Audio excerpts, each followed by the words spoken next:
Espace TV, les grandes gueules, tout sur les dessus de l'actu. Ahmed Camara, Zachary Milimono, Roby, Mohamed Djibril Camara, Moussa Moïse Silla, Lamine Girassi forment les grandes gueules. Lundi 25 mai 2015, c'est la journée de l'Union africaine. Bonne fête à tous et à toutes et journée chômée et fériée en République de Guinée. Et c'est l'émission Les Grandes Gueules. Merci donc de nous rejoindre, une émission qui vous permet de suivre la marche de la Guinée entre virus, politique et épidémie Ebola. Dans l'émission ce matin, on s'intéresse à l'actualité. Vous avez toujours les trois possibilités qui vous permettent d'interagir dans cette émission. GG 8037 où vous allez sur le site de la radio, le www.espacefmguinée.info, où vous faites le 657 39 13 13. Si vous êtes à l'étranger, vous ajoutez le code de la Guinée, le 00224. Au menu, on s'intéresse donc à ceci, alors que les acteurs politiques guinéens se tiennent toujours par la barbichette au sujet du calendrier électoral proposé par la CENI. Celle-ci poursuit sans discontinuer ses activités sur le terrain.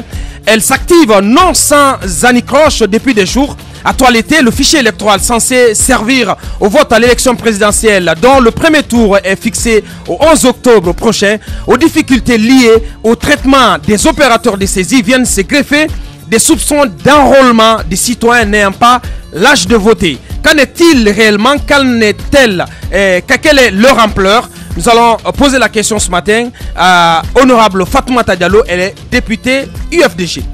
Et je le rappelais, c'est le 25 mai, c'est la journée de l'Union africaine, une journée pour faire l'état des lieux de l'évolution et du fonctionnement de l'organisation panafricaine, mais aussi pour juger des capacités de celle-ci à faire face aux grands défis qui assaillent le continent: épidémie, pandémie, guerre, révolution et vraies questions de développement. Quel regard peut-on porter sur cette organisation? Monsieur Yaya Cherif, il est diplomate, il sera notre invité pour nous parler de l'évolution de cette organisation. Qu'en pense la jeunesse du continent?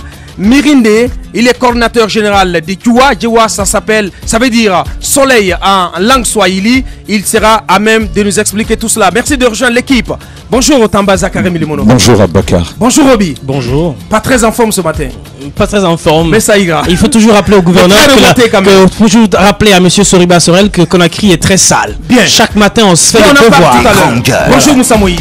Bonjour. Bonjour Ahmed Camara. Bonjour. Alors on prend la direction du ministère de la Jeunesse, le ministre Naïté, qui lance ce qu'il appelle la consultation nationale de la jeunesse en ce lundi. Absolument, ça va se dérouler du 25 mai au 8 juillet 2015 dans les 8 régions du pays. D'ailleurs, il y a un communiqué qui a été élaboré par rapport à ça. Alors, selon le ministre de la Jeunesse, c'est que cette initiative, c'est pour écouter les jeunes, leurs préoccupations, leur engagement et leurs rêves. Vous savez que les jeunes sont au centre des débats politiques, économiques en Afrique. Donc, le ministre de la Jeunesse a lancé cette consultation-là qui va permettre aux acteurs de l'État d'être plus près des jeunes, de les écouter, et les jeunes vont étaler leurs propositions, leurs ambitions.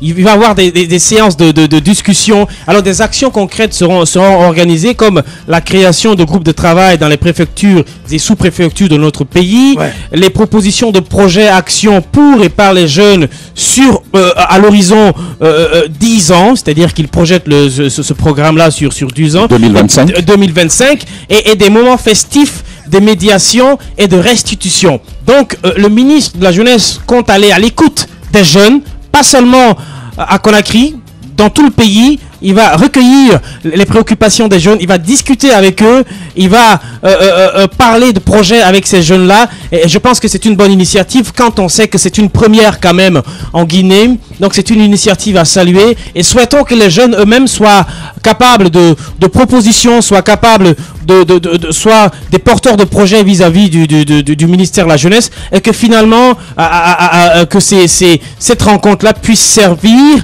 à décrisper un peu la situation sur l'emploi des jeunes, sur la misère des jeunes, sur l'éducation des jeunes, sur la création de l'intelligentsia ou la promotion de l'intelligentsia jeune dans notre pays. Alors, moi rapidement pour dire que c'est une bonne façon de faire campagne pour le professeur Alpha Condé. Eh bien, si on doit faire campagne, si on doit faire propagande, si on doit faire aucune initiative dans ce non, écoutez, Moussa, quand même. Laissez-moi développer. Laissez-moi développer. Cracher sur une initiative. J'ai même pas aussi heureuse. J'ai même pas encore ouvert la bouche. Non, mais tu peux pas ouvrir la bouche. Si, sort déjà là-dedans. je vais l'ouvrir. Je vais l'ouvrir.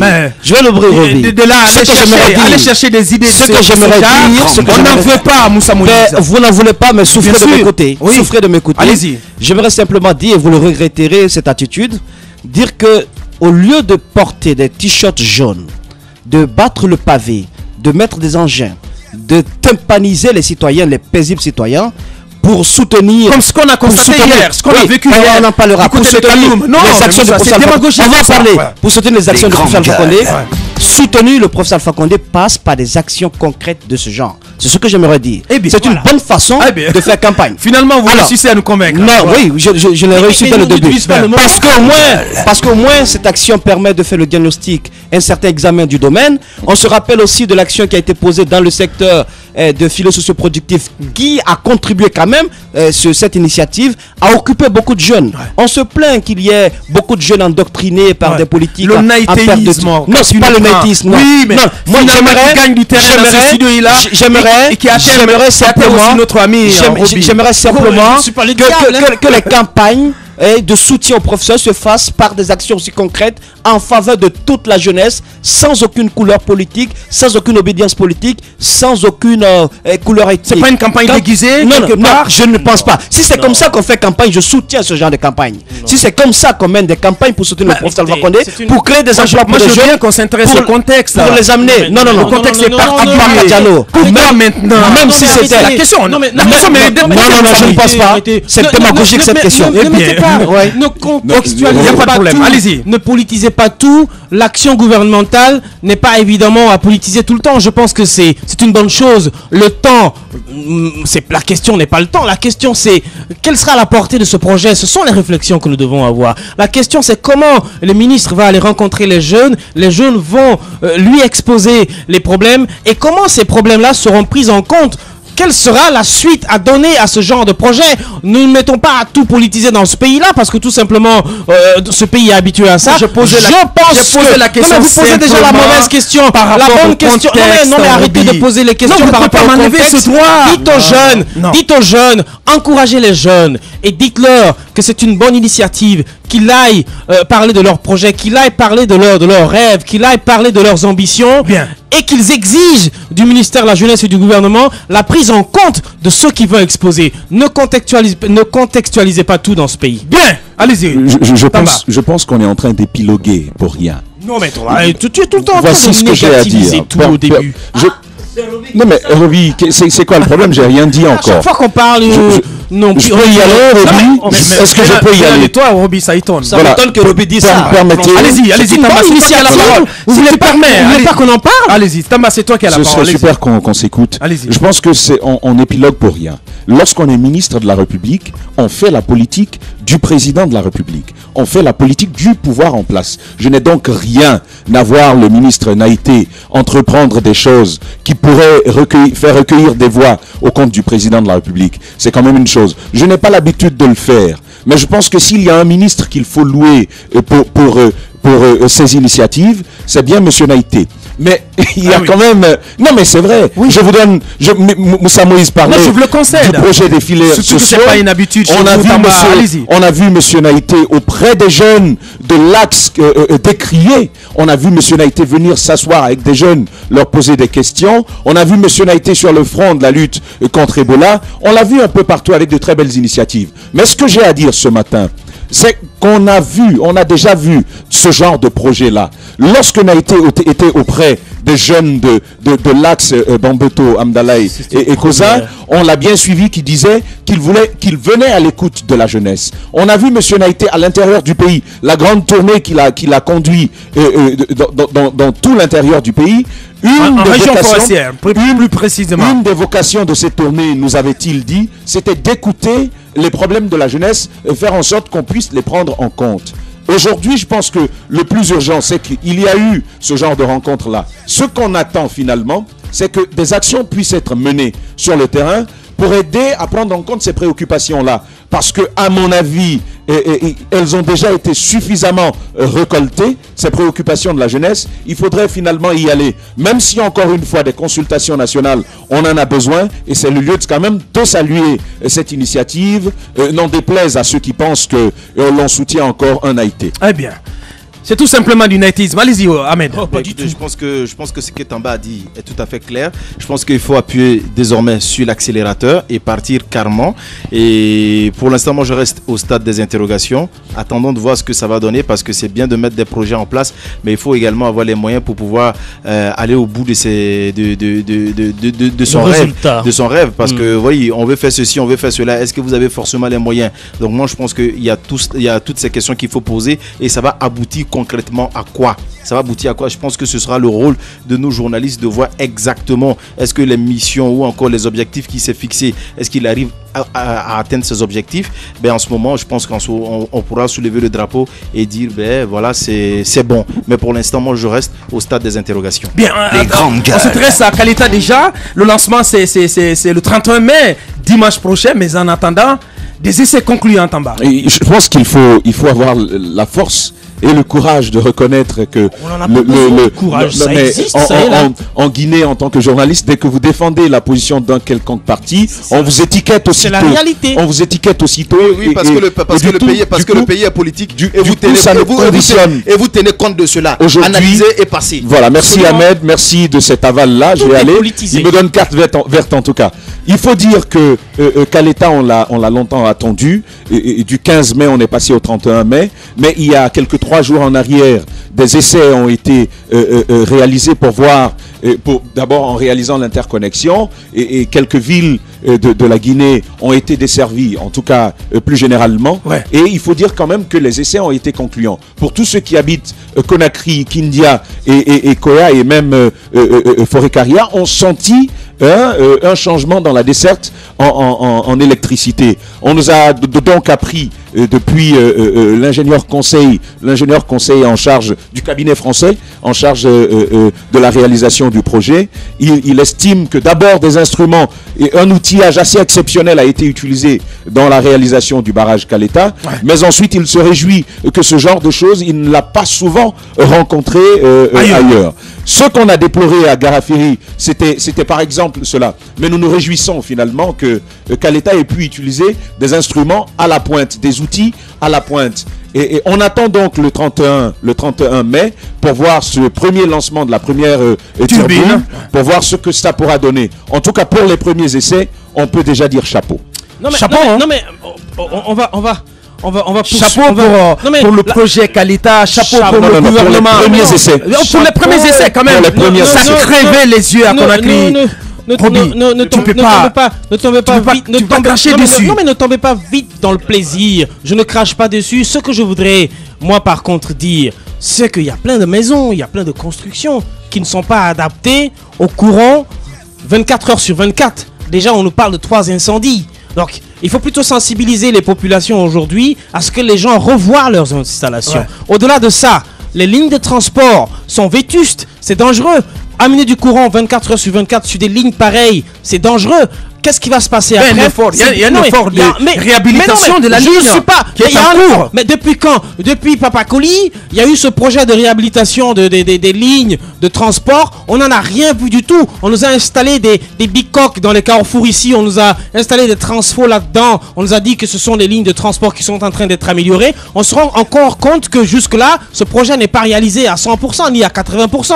Donc, c'est vrai, du courant 24 heures sur 24, c'est une joie pour tout le monde, mais il faudrait que les populations sachent que la sécurité est importante. Il ne faudrait pas que le courant que nous attendions soit celui qui va créer des incendies de gauche à droite. Peut-être il faut carrément réclamer la naissance d'une ONG dans le domaine de la sécurité énergétique. Doit faire beaucoup d'efforts dans les lignes de transport. Les citoyens doivent faire beaucoup d'efforts dans l'amélioration de leurs installations, parce que je vous dis que le courant qui vient est énorme. Tout est réfrigéré, c'est vrai, mais déjà on parle d'incendie. Donc les gens doivent réfléchir exactement à ça. Allez-y, Moussa. Rapidement, pour vous, on parle d'incendie et la protection civile, la seule d'ailleurs de la commune de Ratouma, qui existait du côté de Bambeto, doit déménager pour aller nulle part, retourner du côté de Kaloum. Qu'est-ce que vous racontez? En cas d'incendie, pourquoi? Du côté, parce qu'on ne sait pas du tout qui a donné l'ordre.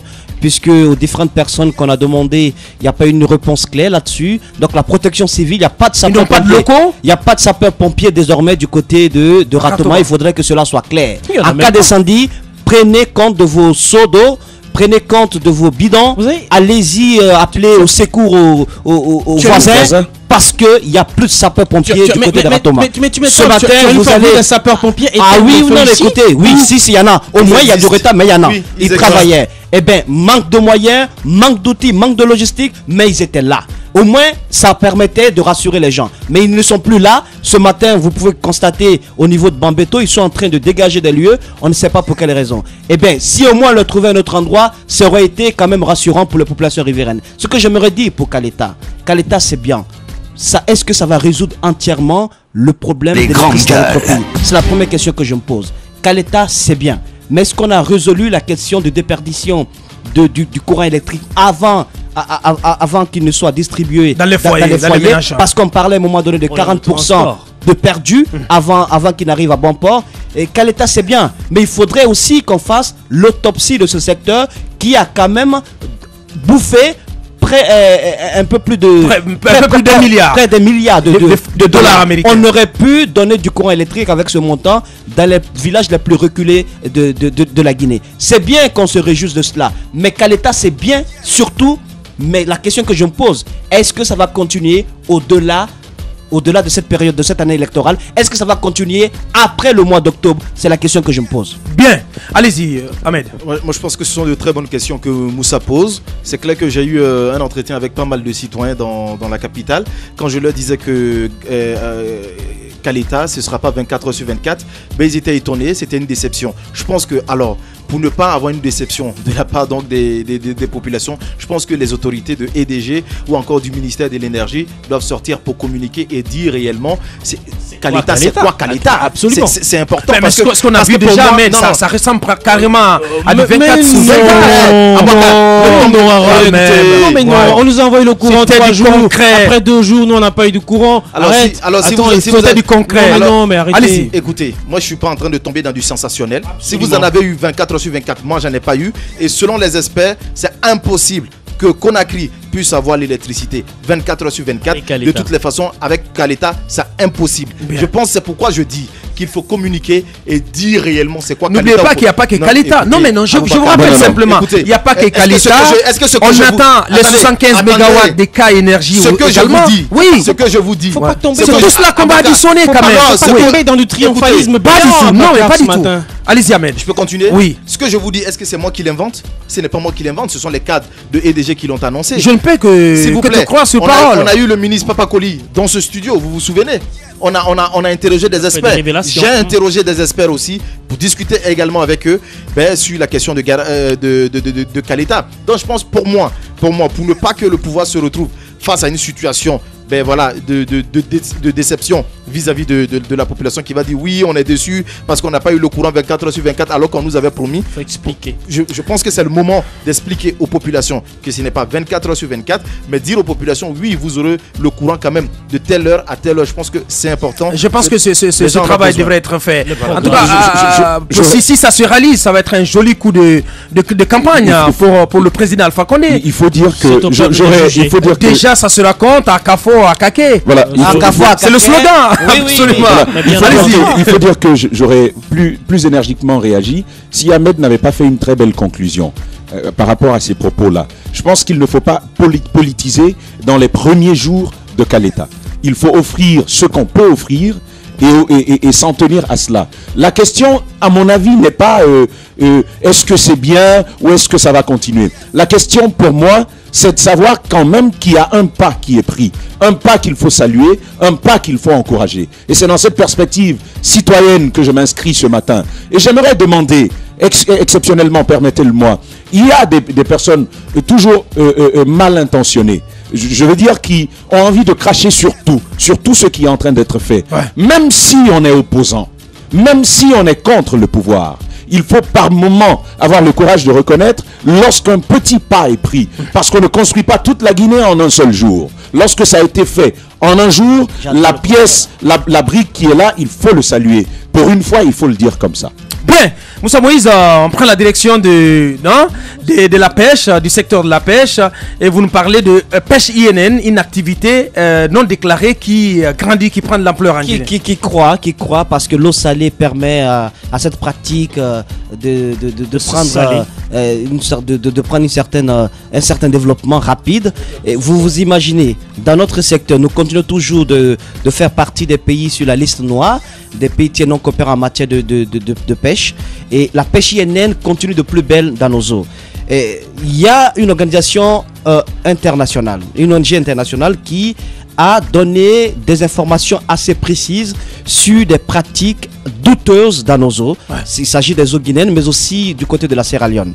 Il s'agit de l'Environmental Justice, c'est en anglais, Environmental Justice Foundation, j'espère que je prononce bien, qui défend l'environnement et qui lutte aussi contre la pêche illicite non déclarée et non réglementée, qui est basée du côté de Londres.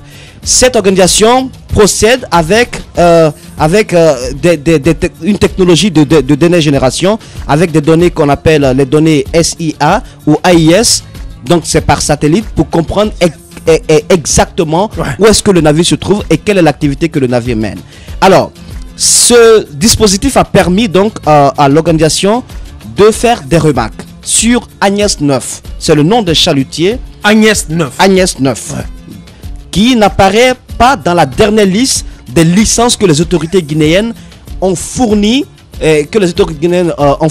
à l'ONG EGF. Donc, parce que l'ONG est en contact direct avec le ministère de la Pêche, les chalutiers qui ont des autorisations, qui ont des licences et qui sont donc dans les normes, tout ce répertoire est bloqué du côté de EGF, qui est donc au courant de l'activité qui se mène à mer. Mais Agnès 9 ne figure pas sur la liste des chalutiers qui ont bénéficié de cette licence. Et en plus, au-delà de cela, Agnès 9 était donc dans les eaux guinéennes, comme ceux qui vont suivre la télé pourront le voir le soir.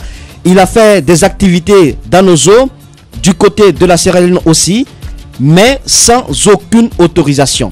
Parce que cette opération dans les eaux permet quand même à ce chalutier de pêcher illégalement nos poissons. C'est un chalutier qui appartient à des Chinois. C'est un chalutier qui appartient à des Chinois. Ouais. Donc le 7 avril, le navire est arrivé, ce qui est encore plus grave, au port de Conakry. Il est resté jusqu'au 13 avril. Du 13 au 28, Agnès 9 a opéré à une vitesse de 5 nœuds, tout en se déplaçant d'une manière qui prouve qu'il était en train de faire une activité de pêche. Une activité illicite. Illicite, jusqu'au 5 mai. Alors, la question qu'on se pose, pourquoi le ministère en charge de la pêche ne prend pas les mesures qu'il faut? Parce que ce sont quand même des données qui sont partagées avec le ministère de la Pêche. Pourquoi des mesures ne sont pas prises rapidement pour mettre main sur ce genre de que dit le nouveau ministre Jean-René? Je ne l'ai pas encore entendu, mais on demande aux autorités... Vous avez essayé de le contacter? Non, ce sont des remarques, ce sont des faits. Lui, je pense qu'il est au courant de cette situation. Il faut quand même poser des actions maintenant parce que nos poissons souffrent, mais également, c'est honteux qu'on continue d'être sur cette liste noire des pays non coopérants en matière de pêche. Et deuxième chalutier, il s'agit cette fois-ci d'un chalutier du nom de Fouyeyou. Bon, je comprends pas bien. On en entendra de tous les noms avec Moussa Moïse. Fouyeyou 6666. C'est comme ça. C'est comme ça que le chalutier est immatriculé. Et ce chalutier n'apparaît pas encore dans la liste des chalutiers ayant bénéficié d'une licence de pêche par le gouvernement guinéen. Mais il a opéré dans nos eaux guinéennes en pêchant de façon illégale. Et ce chalutier est resté au port de Freetown du 23 au 24 avril. Ouais. Et également dans les eaux guinéennes. Aucune saisie n'a été faite. Il n'y a aucun rapport là-dessus. On continue de le faire, d'assister à tout ce qui se passe dans nos eaux. Mais l'argent que nous perdons, les conséquences, l'impact sur les communautés riveraines, parce qu'elles vivent de pêche, l'impact même sur le ministère de la Pêche, parce que c'est un secteur pourvoyeur de fonds et d'emplois, l'impact pour la population guinéenne, qui n'arrive pas à être ravitaillé comme il le faut en poisson, ce sont quand même des impacts assez terribles qu'on ne peut pas occulter. Il faudrait que des mesures soient prises. Ce sont les chalutiers connus, puisqu'on a donné leur immatriculation et leur nom. Ouais. Les concessionnaires. On espère que ça, on va se bouger. Les concessionnaires qui sont là, parce que les Chinois ne sont pas des fous. Vous les connaissez? Vous connaissez? Vous avez des noms? Non, mais je n'ai pas encore de nom, mais je continuerai l'enquête. Ouais. Les Chinois travaillent avec des Guinéens qui n'ont pas eux-mêmes des chalutiers. Ils travaillent comme concessionnaires avec des Chinois. Ouais. Il faudrait que des explications soient données sur l'activité de ces deux chalutiers. Du pain sur la planche du nouveau ministre Jean-René. Bien évidemment, écoutez, il y a une préfecture maritime qui existe. Vous avez donc des structures qui sont chargées de veiller quand même sur la pêche dans nos eaux. Ce qui reste clair, c'est que moi je pense qu'il y a un système qui est mis en place depuis longtemps avant l'arrivée de ce ministre. Et un système un système qui est mis en place pour déstabiliser, il faut le signaler, le secteur de la pêche. Ce que je veux demander au président de la République, quand on nomme un ministre, il faut lui donner la latitude de pouvoir mettre en place son cabinet et travailler avec les personnes compétentes. Parce que je pense qu'aujourd'hui... Ce n'est pas le cas pour tous les ministres pour l'instant. S'il vous plaît. Ouais. Parce que je pense qu'il y a un problème à ce niveau. Vous avez ces anciens cadres qui existent dans ces départements, qui ont miné ces départements, c'est comme ça qu'ils s'enrichissent. Je pense que ça ne devrait pas continuer comme ça. Vous avez des ministres qui arrivent, qui ont des programmes, qui sont compétents, mais qui se heurtent un peu parfois à ce système mis en place par les cadres même, il faut le signaler, du département, ces bateaux qui sont venus. Est-ce qu'il y a pas... J'ai parlé de la préfecture maritime. La préfecture maritime n'existait pas. Pourquoi ces bateaux ne sont pas saisis? Oui, le ministère est là, le ministre est là. Mais le ministre, oui, il a un programme, il est en train d'exécuter ce programme, mais il y a d'autres qui doivent jouer ce rôle. Donc c'est pourquoi, ce que je veux rappeler au ministre qui vient d'arriver, ou dire au ministre qui vient d'arriver, c'est simple. C'est de mettre en place, c'est d'amener le plus vite que possible un document au niveau de l'Assemblée nationale pour dire quoi exactement. Tout bateau que l'État guinéen prendra en train de pêcher illégalement dans nos eaux sera tout simplement saisi et mis dans le portefeuille de la Guinée. C'est-à-dire l'État guinéen va désormais saisir ce bateau et ce bateau deviendra la propriété de la Guinée. Je pense que ça donnera une leçon à tous ceux qui viendront. Parce qu'en ce moment, quand on va dans le dossier, on ne dira pas de payer une amende. On prendra carrément le bateau. Je pense que et on le reverse dans le portefeuille de l'État guinéen. Avec une mesure frappatoire de ce genre. Bien. Beaucoup. C'est ressorti. Mesure frappatoire. Oui, merci Ahmed, mais pour l'instant, beaucoup vont réfléchir avant de s'engager dans nos eaux. Bien, la radio c'est l'heure. Pour l'instant, on est obligé de marquer une pause de 3 minutes. Derrière, on reviendra avec l'opposition. Tamba Zakari Mulimono nous apprend des fossés qui s'élargissent de jour en jour. Et il va mieux nous expliquer. On parlera aussi d'Ebola, quid de l'évolution de l'épidémie sur le terrain et quelle nouvelle stratégie du côté de la coordination, si tout va bien. Juste après l'écran publicitaire, nous aurons Dr Sako Baketa, il est coordinateur national de lutte contre l'épidémie Ebola. N'oubliez pas, honorable Fatoumata Diallo, député UFDG, ceci par rapport à des soupçons d'enrôlement des citoyens n'ayant pas l'âge de voter. Du côté de la Haute-Guinée, nous apprendrons qu'en est-il réellement, quelle est leur ampleur. Elle sera à même de nous expliquer tout cela. Et puis, c'est le 25 mai, c'est la journée de l'Union africaine. Monsieur Yaya Cherif, lui, il est diplomate, il sera dans nos locaux, il est déjà dans nos locaux, il sera dans ce studio. Et au téléphone, nous aurons Mirinde, il est coordinateur général de Djoua, en train de soleil. Tout ceci par rapport à la journée de l'Union africaine. Nous revenons dans un instant. Benedi Record, en collaboration avec Adafo Media, présente le plus gros concert dancehall avant les vacances 2015. Singleton, la machine du dancehall, vous invite à découvrir son nouvel album, Le Travail Paye, le 7 juin 2015 à 14h sur l'esplanade du Palais du Peuple.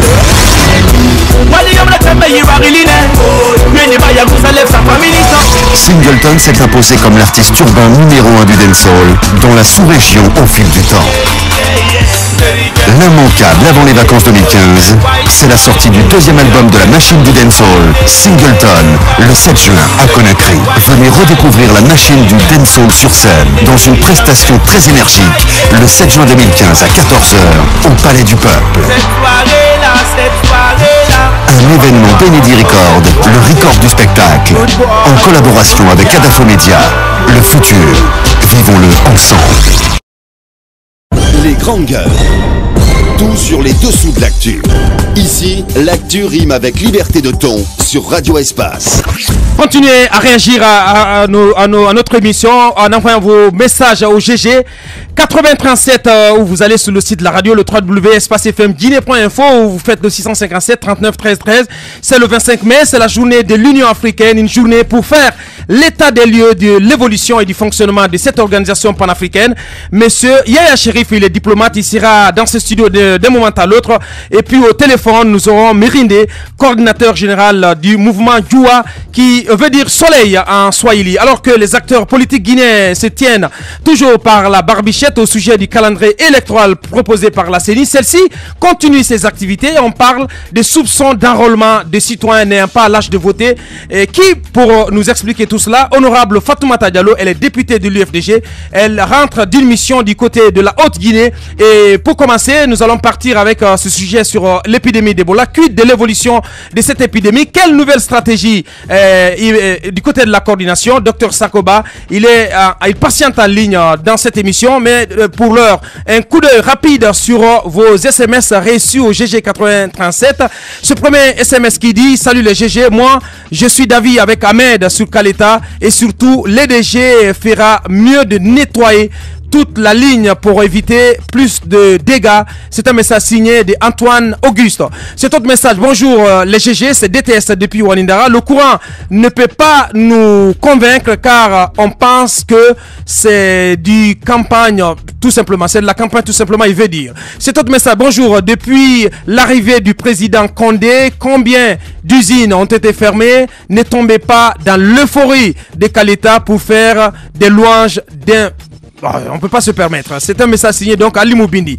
Salut l'équipe de GG, je suis fier de vous. C'est Diallo Mamadou, Jean, Kouraboy, Kouraboy Dalin. Merci Aboubakar pour la plume du matin. Du courage mon grand. Bonjour les GG, c'est de la campagne. Si le gouvernement veut employer les jeunes, ils n'ont qu'à ouvrir des entreprises. C'est Aziz qui le dit. Cet autre message: soyez optimistes, car l'État est un signe de décollage pour un développement d'un pays qui a trop souffert. Souhaitez la réussite, tout n'est pas politique. Le message n'est pas signé. Cet autre message: bonjour les GG, je vous assure que cette initiative de Naïté ne sera que... Le message n'est pas achevé. Cet autre message: j'ai honte chaque matin quand Moussa commence... n'importe quoi. Cet autre message: bonjour, juste vous dire que Aboubakar ressemble à Bambino. C'est pour rire. On a Dr Sakoba qui est en direct dans cette émission. Dr Sakoba, bonjour. Bonjour monsieur. Bienvenue dans les grandes gueules. Nous attendions à vous entendre crier le holà à l'épidémie d'Ebola, mais peu après, on a vu la courbe s'envoler à nouveau. Où en est-on précisément, statistiquement parlant, à l'épidémie du virus Ebola? Bon, jusqu'à la journée du 23, nous avons 3640 cas enregistrés depuis mi-décembre 2013 et 2418 décès, donc soit 65% de taux de létalité. Jusqu'au 24 mai à 18h, on avait 22 malades hospitalisés dans 4 de nos CTE, notamment Koya qui n'avait que 7 malades, dont 7 confirmés. Donc, 5 malades, dont 1 confirmé. Forikaria avait 9 malades, dont 1 confirmé. Et Kindia, 1 malade et 1 confirmé. Ce qui fait un total de 10 confirmés et 12 suspects qui se trouvent hospitalisés. Alors quelle est la situation des contacts en ce moment? Est-ce que vous avez le contrôle? Voilà, on est en train de suivre près de 1540 contacts repartis entre Forikaria, Dubreka, Bokeh et un peu à Conakry. 1500, c'est quand même beaucoup. Comment vous procédez? Bon, comme vous me faites rentrer dans notre technique de suivi de contacts, vous savez, nous avons ces dispositifs, un agent communautaire pour 5 contacts et nous avons des agents superviseurs pour 5 agents communautaires. Et après, nous avons des équipes d'investigation et des équipes de prise en charge rapide au niveau de la préfecture. Et nous avons un centre de régulation et d'alerte au niveau de ces différentes localités. Et tout membre de la population peut appeler en cas d'alerte ou de maladie pour que ces équipes puissent être régulées comme le centre de régulation le fait. Donc chacune de ces préfectures un numéro d'alerte. Et bien sûr, il y a le numéro d'alerte national qui est le 115, mais toutes les préfectures ont mis en place des numéros d'alerte qui permettent à la population de les alerter rapidement. Donc, c'est chaque journée à la fin, on fait le décompte des cas suivis, les contacts qui étaient absents de l'heure de visite, et nous analysons les tendances. Voilà, docteur, la question que tout le monde se pose, c'est pourquoi Ebola est si têtu en Guinée? Pourquoi ce retour répétitif de l'épidémie? On sait que ce n'est pas la première fois. Il y a eu un premier retour, il y a encore ce deuxième-là. Quel est le diagnostic de la coordination? Bon, dire que c'est un retour, bon, ça dépend du contenu que vous mettez dans le retour. Parce que nous, on s'attend à des petites flambées dû au mauvais comportement de certains de nos concitoyens. Les cas de Bibreka Annulus, c'est des gens qui continuent à cacher des malades et se soustraire des localités. Vous avez vu, il n'y a pas moins de 5 jours, on a pris certains de nos citoyens de Farmoria qui avaient habillé un corps avec lunettes et tout, et qu'il a voulu traverser notre barrage. Et pendant les activités de contrôle, qu'on a pu extraire ce corps, malheureusement, qui est positif d'Ebola. Bon, de telles choses, si ça passe, et ça s'est passé à 3 heures du matin, et ce corps-là était destiné à Conakry. Alors que Conakry a fait déjà plus de 30 jours sans enregistrer de nouveaux cas. Donc imaginez-vous, un tel comportement qui échappe à nous tous peut faire rebondir. Alors, Docteur Sakoba, c'est ça, Docteur Sakoba, comment faire intervenir des mesures punitives quand on sait que finalement certaines personnes sont très réfractaires aux sensibilisations en douceur? Ahmed me disait tout à l'heure que Florent Carrière prend l'exemple, on nous annoncerait que 6 personnes passeraient devant la justice. Comment faire répéter cette action-là dans les préfectures où les gens sont réfractaires à la sensibilisation? Bon, depuis l'annonce de l'urgence sanitaire renforcée par son Excellence, Monsieur le chef de l'État, le 28 mars, et toutes ces personnes pareilles qui se sont exposées à contourner les mesures contenues dans cette déclaration, nous les avons traduits à la justice. Donc le cas que je viens de le dire, et le chauffeur de taxi et les gens qui ont loué le taxi. Mais docteur, vu la gravité de la situation, est-ce que ça doit rester seulement que sur la thématique de la déclaration? Est-ce qu'il ne faut pas aujourd'hui voter des textes de loi ou aller en profondeur pour que ce soit acté, pour que les gens sachent que si vous vous exposez à un comportement pareil, il y a une loi qui peut vous frapper? Voilà, bon, moi j'aurais souhaité quand même vous suggérer. Comme vous savez, je suis un technicien. Tout ce qui est vote de loi relève de notre Assemblée et de l'appareil juridique.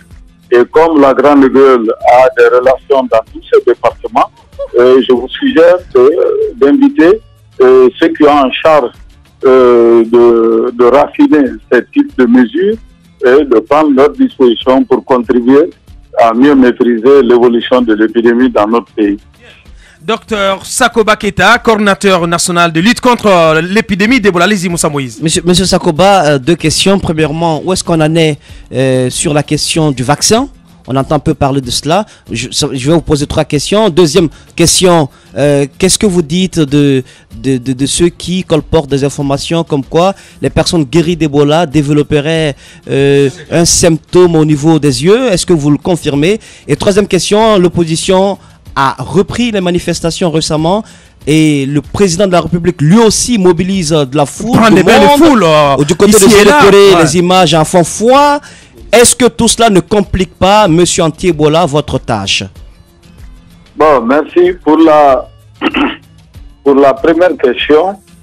Nous pensons que la vaccination, on est en train de continuer. Au jour d'aujourd'hui, nous avons près de 2500 personnes qui ont accepté de se faire vacciner, autour de près de 60 personnes qui ont été déclarées positives. Sur ce plan, les choses évoluent bien, nous avons une meilleure acceptation auprès de la population. Et en début juin, il y aura une première réunion sur le plan international pour pouvoir discuter des premiers résultats qui ont été obtenus. Et probablement vers juillet, selon le calendrier que nous avons, ils vont nous donner les résultats et nous conseiller sur l'utilisation future de ce vaccin. Pour le moment, c'est au stade d'essai et c'est basé sur le consentement. Donc, il n'y a pas encore de vaccination de masse. Le vaccin n'est pas encore validé par l'OMS, bien que nous constatons que ça aurait un certain effet, mais on n'a pas de preuves tant qu'on ne publie pas les résultats. Donc, c'est ces informations que je pourrais vous livrer à ce sens.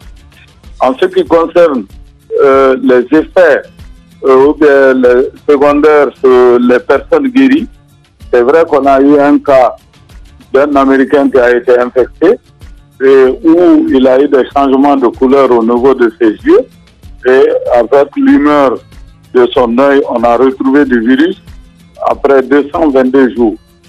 Et donc, pour le moment, nous avons mis en place en Guinée des recherches autour des personnes guéries et qui sont en train de le suivre. Et on n'a pas encore noté d'effets secondaires sur les 1200 que nous avons en Guinée pour porter à votre connaissance. Celui du Libéria, après 222 jours de sa guérison, que cela a été constaté. Donc, nous comptons mener les propres enquêtes pour pouvoir faire. Il y a déjà 2 enquêtes autour des personnes guéries et nous attendons les résultats. Bon, en ce qui concerne la dernière question, pour les relations entre les mouvements de foule et la propagation d'Ebola, bon, selon notre expérience pendant les 13 mois ou 15 mois maintenant d'Ebola, nous avons constaté que là, il y a plus de peur que de faits concrets. Parce qu'on nous a dit ici d'arrêter la foire qui vient de terminer. Et la foire s'est terminée sans contamination. Mais c'est grave ce que vous dites, docteur Sakoba. Comme si vous encouragez les mouvements de foule, docteur Sakoba. Alors que c'est interdit quand même par un des principes de la déclaration d'urgence sanitaire. Absolument. C'est assez grave. En tout cas, merci d'être intervenu. Non, la radio, c'est l'heure. On est obligé de marquer une pause. Merci, docteur Sakoba, d'être intervenu chez nous ce matin. On reviendra forcément sur l'actualité d'Ebola dans une autre émission. En tout cas, ou également dans cette même émission. Pour l'heure, nous marquons une pause, on revient dans 10 minutes. Politiciens véreux, fonctionnaires corrompus, promoteurs immobiliers voyous, justice passive. La Guinée devient-elle mafieuse? Les grandes gueules d'Adafo Média ne lavent pas plus blanc, mais vous permettent de défendre votre pays en vous informant. Avec les grandes gueules d'Adafo Média, dénoncez les turpitudes, nous garantissons le secret des sources. Envoyez vos documents à espacefmguinée.info, rubrique Contact. Les grandes gueules d'Adafo Média ou le socle de la liberté d'expression en Guinée. Les grandes gueules. Tout sur les dessous de l'actu. Ici, l'actu rime avec liberté de ton sur Radio Espace. Continuez à réagir à notre émission en envoyant vos SMS au GG 837 ou vous allez sur le site de la radio, le www.espacefmguinée.info ou vous faites le 657 39 13 13. Dans un instant, on va poursuivre le débat avec Dr Sakoba Keita, le coordinateur national de lutte contre Ebola. Derrière, c'est Honorable Fatoumata Diallo, députée UFDG. Elle rentre d'une mission du côté de la Haute-Guinée. Est-ce qu'elle a fait le constat d'enrôlement d'enfants, d'enrôlement massif d'enfants, en tout cas dans le cadre de la révision du fichier électoral? Elle sera même de nous le dire. Et puis c'est la journée de l'Union africaine, c'est le 25 mai et nous aurons dans cette émission un invité, monsieur Yaya Cherif, il est diplomate. Derrière, c'est Mirinde, coordinateur général de Djoua, qui va s'exprimer sur cette antenne. Un autre coup d'œil sur vos SMS avant de redonner parole à Dr Sakoba Keita. Ce premier message: la forêt a fini Ebola pendant plus de 60 jours, alors l'état d'urgence. Le message n'est pas achevé. Ce autre message: salut les grandes gueules, c'est moi, Boy Lelouma. Je demande au professeur Alpha Condé de dégager Sakoba Keta. Il n'a pas de solution pour anéantir Ebola. Cet autre message, Jacob Chaya de Kobaya. À propos d'Ebola, que faisons-nous de ce prédicateur qui passe dans les téléphones et qui affirme que cette maladie est fausse? C'est une question qu'il pose. Bonjour les GG, c'est Ivoirien, le roi espacien depuis Matoto. Qu'à l'État, que ce soit politique ou pas, nous, on a besoin du courant, il le dit. Ce dernier message, salut les patriotes, le nouveau ministre de la Pêche ne peut rien avec ses cadres. Le problème de ce département, c'est le cabinet qui a fait plus de 25 ans sur place, donc il le dit. Ce dernier message, bonjour, c'est Bagissa, je vous promets, le défi que le courant qu'on a vu les 3 jours, il n'est pas de quel état. C'est un pessimiste, hein, il le dit. Est-ce que Dr Sakoba est de retour? Il le dit, Prince. Dr Sakoba, rebonjour. Bonjour, monsieur. Allez-y, Moussa Moïse. Dr Sakoba, il serait intéressant que vous acheviez le développement sur la question des bains de foule.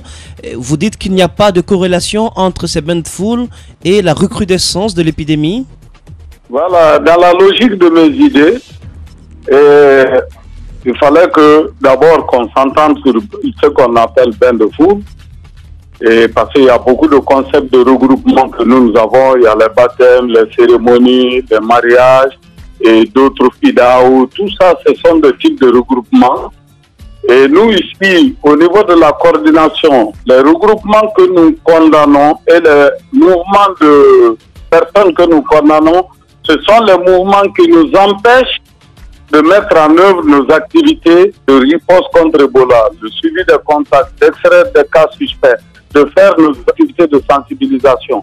Donc tout mouvement de foule qui empêche... Donc c'est comme par exemple les manifestations organisées par l'opposition, ça vous empêche d'atteindre vos objectifs dans le cadre de la lutte contre cette épidémie? C'est à vous d'en tirer les conséquences. Non, je pose une question, je me réfère à ce que vous avez dit, Dr Sakoba. C'est pas tout leur mouvement qui nous a empêchés.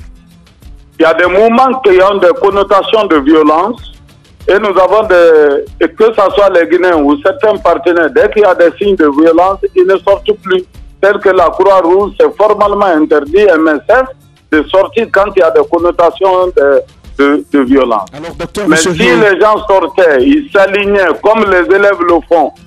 Et le plus grand rassemblement, c'est à l'université de Sofonia, on a 30 000 élèves. Et là, on prend les dispositions sur le plan prévention d'hygiène.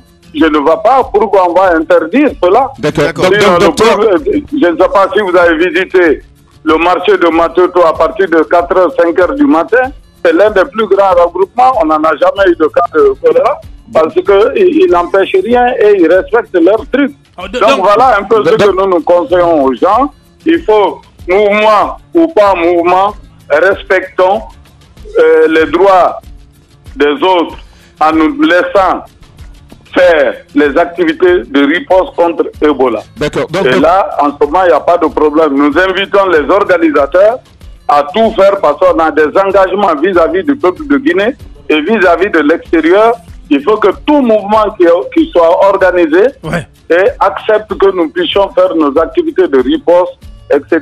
et ne pas laisser nos contacts au sein des gens qui ont organisé le mouvement ou laisser les contacts s'associer aux différents mouvements et nos malades suspects. Bien. Donc si ces dispositions-là sont prises, la coordination ne trouve pas d'objection. Voilà. Allez-y. Docteur, puisque votre avis compte beaucoup dans le cadre de la lutte contre Ebola, dites-nous, est-ce que vous seriez favorable à la reprise des activités artistiques et culturelles qui ont été interdites, gelées par le gouvernorat? Bon, déjà, le gouvernement a organisé des séances à laquelle même moi-même j'ai participé au Palais du Peuple. Bon, je ne sais pas quelle différence ils vont faire avec les actions artistiques. Et la foire aussi qui vient de terminer. Ce que nous voulons comme action essentielle, c'est de ne pas fléchir les mesures de contrôle. Il faut que les gens acceptent de ne pas continuer à se serrer les mains et laver les mains et accepter qu'on prenne leur température.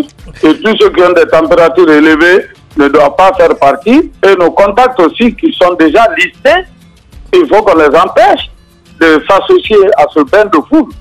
ou bien à ces mouvements. Voilà, nous avons les listes, etc. Nous connaissons les préfectures où ils en sont. Il faut quand même qu'ils prennent des dispositions par rapport à ça.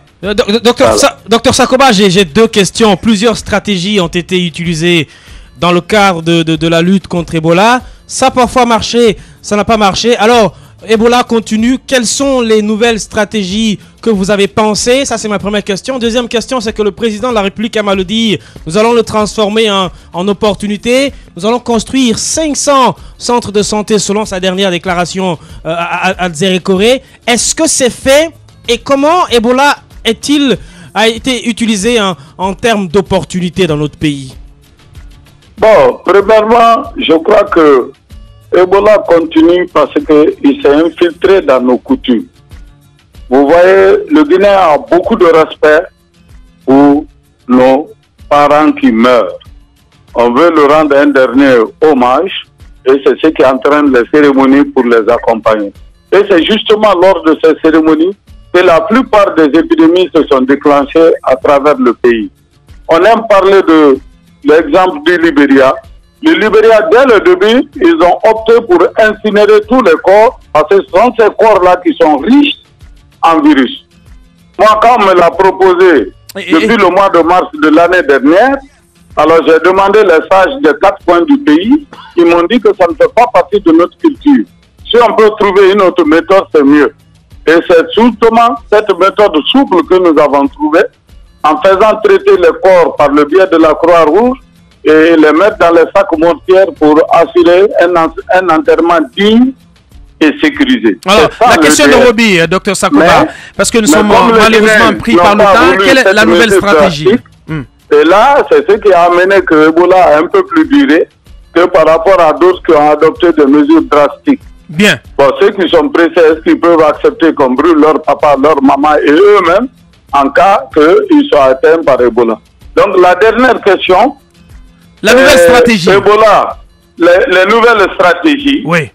Après réflexion, nous avons commencé depuis le 16 de ce mois l'une des nouvelles stratégies qu'on appelait recherche active des cas suspects couplés à la sensibilisation. Quelle est la différence? Toutes les localités qui ont notifié des cas durant les 21 derniers jours dans les différentes préfectures actives, nous avons envoyé des équipes de porte-à-porte, cette fois-ci à la recherche de tout cas de maladie. Et ces maladies-là, quand les parents vont nous dire qu'ils ont tel et tel qui souffrent de tel ou tel problème, nous avons des médecins qu'on a préparé, des équipes de prise en charge, ils viendront faire le triage. Donc les cas d'Ebola, on les transfère, suspects d'Ebola, on les transfère dans nos centres de traitement. Et les autres maladies, maintenant, on leur donne des médicaments, mais à titre gratuit. Et en plus de cela, nous avons mis 2 médecins dans chacune de ces localités et qui doivent rester en permanence. S'il y a d'autres cas qui se manifestaient après le passage des équipes de porte-à-porte, et ces médecins-là te prendront en charge. Et si c'est des cas suspects, ils peuvent faire appel à l'équipe de prise en charge au niveau de la préfecture. Et ainsi, ils peuvent venir leur donner des coups de main. Donc ça, ils doivent rester pendant 21 jours. Et c'est cette nouvelle stratégie qui est en cours à Forécaria. Et en plus de ça, on a demandé aucun contact ne doit quitter la zone que nous avons ciblée. Et donc, pour qu'il reste là-bas, l'État, avec les partenaires, ont donné 2 sacs de riz, de 5 litres d'huile, 25 kilos d'haricots et 420 000 francs à chacun de ces ménages que nous avons ciblés. Et c'est la condition, nous on les apporte cela, mais en contrepartie, ils doivent respecter les règles de ne pas sortir de leur localité avant la fin des 21 jours. Donc ça nous a apporté beaucoup de résultats et ce qui fait que l'incidence à Forécaria même a beaucoup baissé. Voilà, donc on va le faire aussi à Dubreka au courant de cette semaine et on est en train d'étudier les mêmes possibilités à Bouquet déjà. Bien, c'est certainement, vous avez oublié l'autre versant de la question de Roby en ce qui concerne la transformation d'Ebola en opportunité. Un mot là-dessus très rapidement, docteur. Bon, la transformation d'Ebola en opportunité, on a commencé déjà. Peut-être on n'a pas voulu faire trop de pub autour de ça. Et premièrement, au début d'Ebola, la Guinée n'avait aucun laboratoire, ni même de centre où les gens allaient être isolés. Aujourd'hui, malgré qu'on a des centres d'isolement provisoire, nous avons déjà lancé 21 centres dans les 21 préfectures qui ont eu des cas, plus toutes les capitales régionales, la construction des centres qu'on appelait les CTP, centres de traitement épidémiologique. Maintenant, ce n'est pas spécifique à Ebola, on peut traiter des cas de rougeur, de méningite et de choléra dans ces nouveaux centres, et cette fois-ci en dur. Et donc, ces centres-là sont lancés depuis le mois passé, et nous pensons que d'ici fin juin, ces centres-là seront opérationnels. Et on est en train de négocier aussi pour la reprogrammation de certains reliquats de la riposte pour non seulement réhabiliter près de 42 centres, et c'est aujourd'hui même que nous devons lancer cette réhabilitation, et on doit construire 30 nouveaux centres de santé, et que nous sommes en train de choisir dans les 4 coins du pays, pour que cette fois-ci, les centres qui seront réhabilités auront des centres d'isolement modernes pour les maladies à potentiel épidémique. Ce sont des actions. Donc, tout ça, on est en train de préparer à chose. Nous attendons que quand ça sera fini, et il y a certaines préfectures même qui ont publié la pose de la première pierre, mais nous attendons la finition pour qu'on puisse informer toute la presse et tout le monde. Dr Sakoba, mais vous pouvez le vérifier dans les capitales régionales et dans certaines préfectures. Dr Sakoba, ce sont des actions concrètes. Et toute dernière question, les personnes décédées d'Ebola sont enterrées dans les cimetières communs. Du côté de Dabondi, Rail, il y a quelques problèmes à ce niveau parce qu'on sait le constat dans nos cimetières, il y a une sorte de surnombre, on déterre les corps pour en enterrer d'autres. Les personnes décédées d'Ebola sont encore des personnes capables de contaminer d'autres personnes, à ce que je sache. Est-ce que vous n'allez pas prendre des mesures dans ce sens pour ne pas que des corps atteints d'Ebola soient déterrés? Écoute, vous faites une petite affirmation que je voulais relever. Une personne, quand il décède déjà, on l'imbibe d'hypochlorite de calcium, et le chlore, vous tous, vous le savez que ça tue le virus en moins d'une fraction de seconde. Donc ce corps-là est imbibé dans ça, et on le met dans la sac mortière pour que le produit ait suffisamment de temps de pénétrer le corps et tuer ces virus. Et on vous a tous dit que la durée de vie de ce virus-là n'est pas très longue, et il meurt. C'est assez simple. C'est un profane. Ne l'en voulez pas, Dr Sakoba. C'est un profane en la matière. Oui, voilà, je vous comprends très bien. Quand on l'enterre, et selon les écrits, après près de 2 semaines, il n'y a plus de virus dans le trou.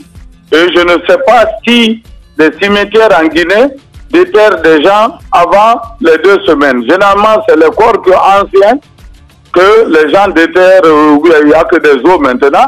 Mais là, le corps devient presque stérile. C'est assez clair.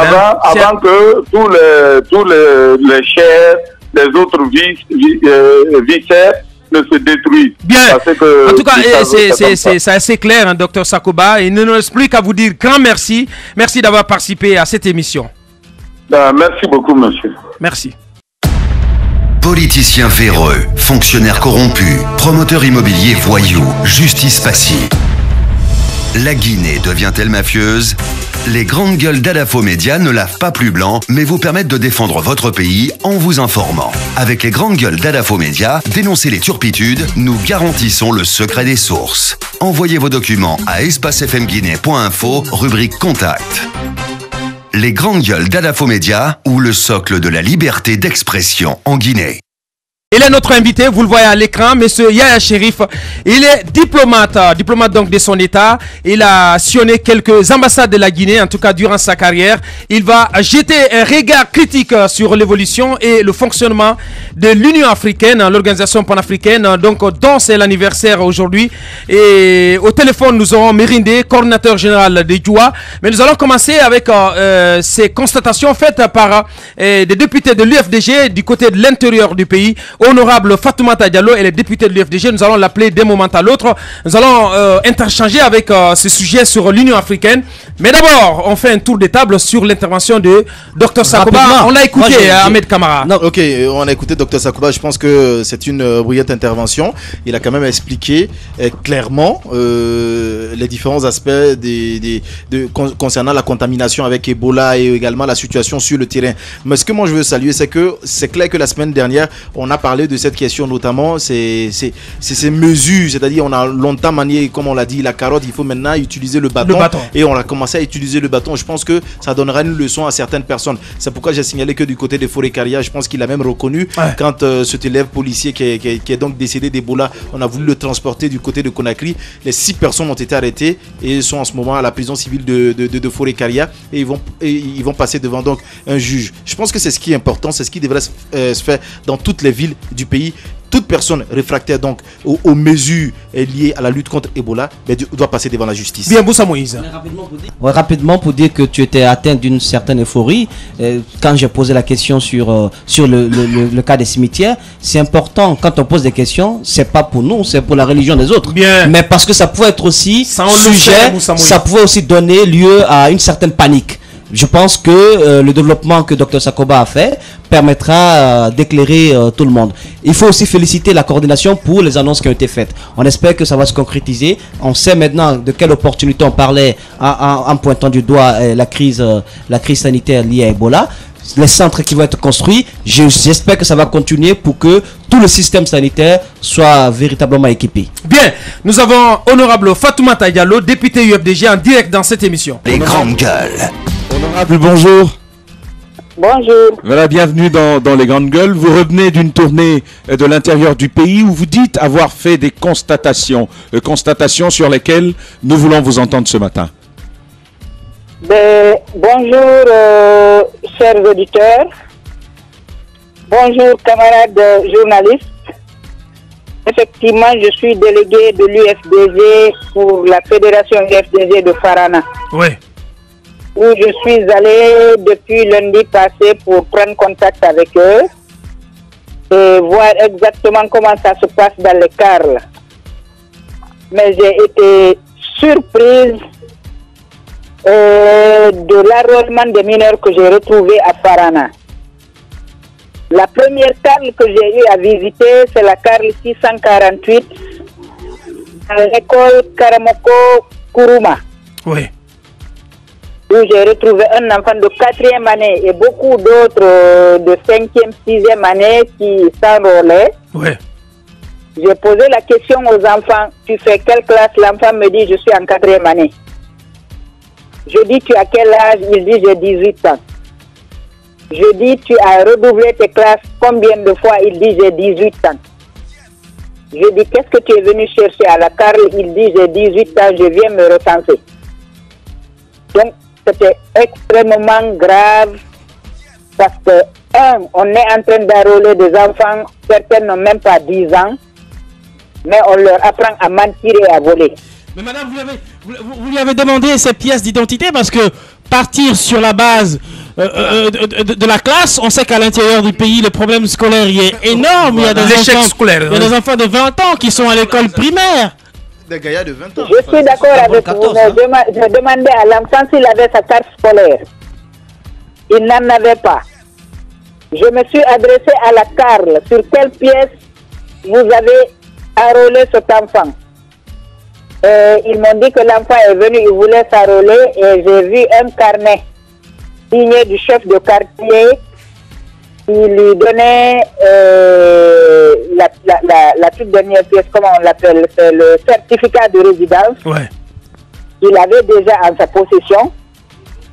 Il avait déjà parlé, passé devant la Carle. Il a été enrôlé. Il avait son récépissé. Et je vous le jure, tout a été truqué pour qu'il ait 18 ans. Il n'avait aucune pièce. Sans acte de naissance. Il n'avait que le vous avez parlé avec les agents recenseurs, oui ou non, pour savoir quelles dispositions ont-ils mises en place pour enrayer une telle attitude de fraude, on va dire comme ça. Je vous le jure que je me suis adressé, j'ai même pris toute la documentation de la Carle. La présidente de la Carle me dit, c'est les parents qui l'ont envoyé et ils nous ont dit de l'enrôler. Je dis, mais le certificat de résidence que vous êtes censé donner alors que c'est le chef de quartier qui doit le donner. Ils m'ont dit que c'est le chef de quartier qui est occupé et qui leur dit de les aider. Allez-y. Alors là, Madame, vous avez des représentants sur place, oui ou non? Et qu'est-ce que vos représentants font? Mais aussi, derrière, vous craignez quoi? Vous craignez que ces enfants... Qu'est-ce que vous craignez? Dites-le nous. Est-ce que vous avez pris connaissance que c'est un enrôlement de grande ampleur, de grande échelle, en tout cas, au niveau d'un certain nombre de régions dans ce pays? C'est un enrôlement massif. Sur les 50% de Carles visités, il y avait des enrôlements de mineurs. Et ce n'est pas un enfant, des fois c'est toute une classe qu'on déplace. Non mais, honorable, Moussa Moïse vous pose la très bonne question. Il n'y a pas de Carles sans représentant de l'opposition. En tout cas, dans les documents, c'est comme ça. Est-ce qu'il y a des représentants de l'opposition dans ces Carles visités? Qu'en dit-il? Dans cette Carles, il y avait un représentant du RDIC.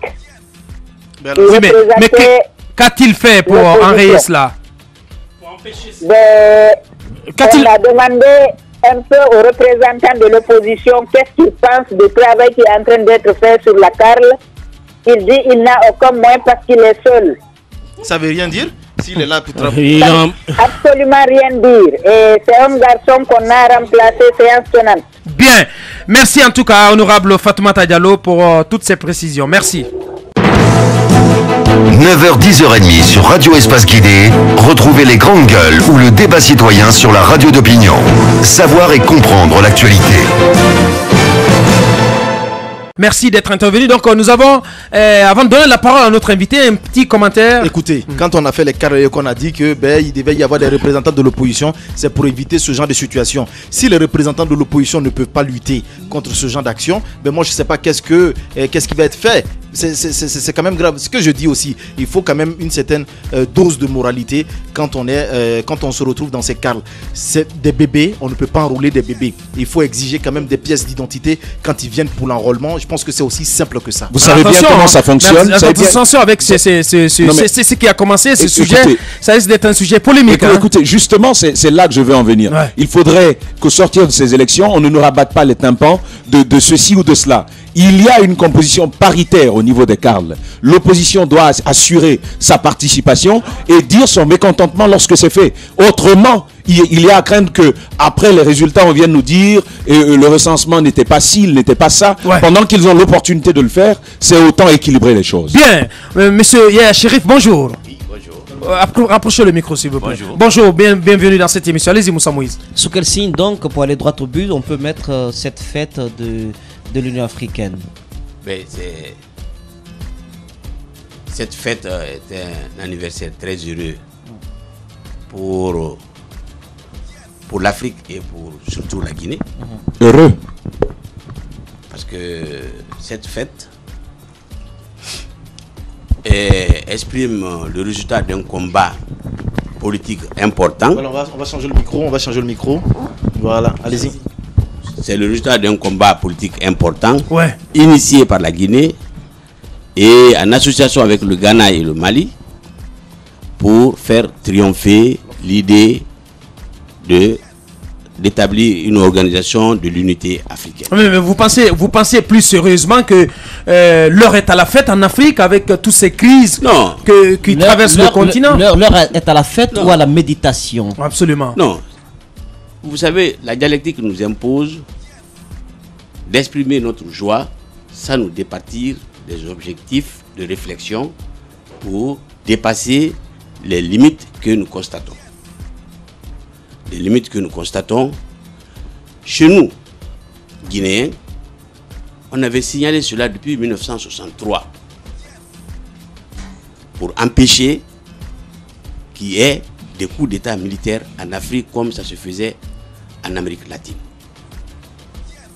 Et malheureusement, puisque le président Sékou Touré qui initiait cela était dans le viseur de ceux qui organisaient les complots, alors il a été demandé, n'est-ce pas, on a fait la sourde oreille et on a laissé fleurir les coups d'État.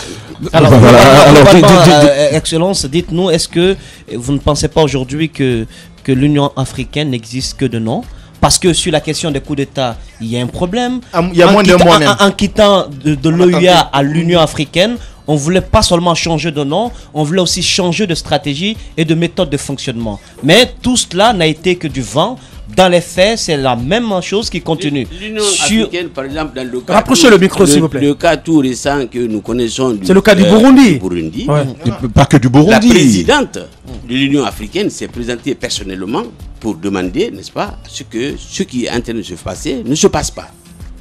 Il a fait savoir la position de l'Afrique, qui était une position positive pour le respect de la loi. Mais pendant ce temps, le Burundi est en train de se déchirer. Oui, parce que c'est ça, c'est ça la prévention. Il faut d'abord, n'est-ce pas, expliquer et faire comprendre, amener à la raison ce qui est... La prévention n'est pas d'attendre que la situation se pose et mettre des dénonciations. On n'est pas dans la position de venir attacher un chef d'État. Oui, mais justement, est-ce que ça ne veut pas dire que l'Union... Est-ce que ça ne veut pas dire... Voilà, est-ce que ça ne veut pas dire que l'Union africaine... Ce qui est en train d'être fait, c'est contraire aux dispositions que l'OUA a envisagées. Alors, est-ce que l'Union africaine a envisagé et que c'est Monsieur Chérif, alors est-ce qu'on peut pas dire que l'Union africaine n'est pas une institution de son temps, voilà. Non, l'Union africaine, c'est comme c'est comme les Nations Unies, n'est-ce pas? On fait savoir la position des Nations Unies.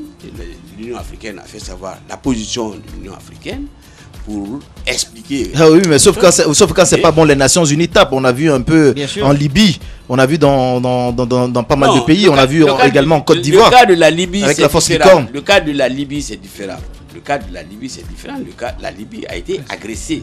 Oui. Voilà. On est venu cueillir un chef d'État africain sous le menton des chefs d'État africains. Non, les chefs d'État africains se sont opposés. Ils se sont opposés, mais Kadhafi a été cueilli à leur présence. Parce que ce que les chefs d'État africains avaient analysé et vu, c'est à cela que nous sommes confrontés aujourd'hui, à savoir la Libye n'existe plus. D'accord. Alors dites-nous, face à la menace terroriste, qui est un sérieux problème africain aujourd'hui, face au problème méditerranéen où des Africains viennent échoir et finir leur vie, et face aux nombreux conflits dont on a parlé, face à la faiblesse de l'économie, que pensez-vous que l'Union africaine devrait faire? Ne devrait-on pas aller vers une nouvelle Union africaine avec de nouvelles orientations? Bien, merci pour toutes ces questions. Avant notre invité n'y réponde, nous allons donner la parole à la jeunesse. Mirinde, coordinateur du mouvement Djoua, il est en direct dans cette émission. Bonjour Mirinde. Bonjour Grande Gueule, bonjour à l'ensemble des auditrices et auditeurs de Radio Espace. Bienvenue dans cette émission. Vous coordonnez le mouvement Djoua qui veut dire soleil. Vous me l'avez appris hors antenne. Qu'est-ce que ce mouvement compte faire, en tout cas en ce qui concerne l'impulsion à donner à l'Union africaine? Alors là, nous sommes en train de marcher. Vous avez constaté que je m'éloigne un peu des autres pour pouvoir parler. Donc nous sommes sur la route. Alors là, nous sommes en train de marcher juste pour faire appel à l'unité africaine. Parce que nous savons que sans l'unité africaine, l'Afrique ne peut jamais sortir de sa situation actuelle. Et nous savons la situation actuelle de l'Afrique, ce n'est rien d'autre que la précarité, la pauvreté et des guerres. Et une Afrique unie est une Afrique sans frontières, une Afrique donc sans guerre. C'est pourquoi nous marchons pour qu'on organise un peu partout en Afrique les référendums, en tant que les Africains puissent donner leur voix, s'ils sont pour l'unité ou non. On va voir si les soi-disant présidents de l'Afrique sont sérieux ou pas. Parce qu'en réalité, si nous remarquons, ils font beaucoup de conférences dans les sommets, mais en réalité, ils ne sont pas sérieux. Donc c'est pourquoi la population doit prendre ce combat en charge. Tant que ça ne vient pas de la base, ça ne sera pas une unité effective, ça ne sera que l'association des soi-disant présidents. Donc en clair, vous réclamez une Union africaine, une organisation des peuples et non un syndicat de chefs d'État. Voilà, pour le moment, ils sont disqualifiés. Mais après, les peuples vont les faire faire. Parce qu'en réalité, il y a des vous avez une ligne certainement à l'endroit de ces chefs d'État. Ils sont nombreux, les tripatouilleurs des constitutions africaines, parce qu'ils considèrent quand même leur poste comme des jobs à vie. Un message à leur endroit. Moi, je crois que le message que je les envoie, ils connaissent ça déjà. Ils savent déjà qui sont les soi-disant présidents. Ce n'est pas eux qui tiennent les vrais pouvoirs de l'Afrique. Nous-mêmes, nous savons, les populations le disent. Ah, Raymond, élection organisée, vous comprenez ce pays. Nous savons tous que notre argent vient d'ailleurs. Et cela doit se dire que l'argent quitte quelque part en grande partie en Afrique. pourquoi ne pas le dire? Donc le message c'est plutôt vers la population. Bien. Que la population comprenne c'est quoi la solution de notre problème. Merci, le message est passé. Merci bien Mirindé pour cette intervention et bonne continuation. On sait que vous êtes en train de marcher à l'instant sous le soleil entre Taouya et l'esplanade du stade du 28 septembre. Pour clore, notre invité. Il faudrait pour clore. Une minute pour clore, monsieur Chérif. L'Union africaine face aux nombreux défis que vous connaissez. En 30 secondes. On doit parler de l'union effective des peuples. C'est le peuple, à travers, n'est-ce pas forcément à travers une représentativité qui bloquerait le processus de renouvellement, mais les peuples, n'est-ce pas, à travers des représentations qualifiées et pour empêcher, n'est-ce pas, que les gens s'éternisent maintenant au pouvoir. En tout cas, merci bien, monsieur Chérif, le message est passé. Merci à tous nos invités qui ont participé donc à cette émission. Merci à toute l'équipe de GG. Merci à l'équipe de cadrage, Michel Tolno, Ibrahima Sori 5, Ibrahima Prince Diallo a goupillé cette émission du côté de la radio. On se reprend demain pour poursuivre l'aventure. Merci et portez-vous bien. Au revoir. On se reprend demain.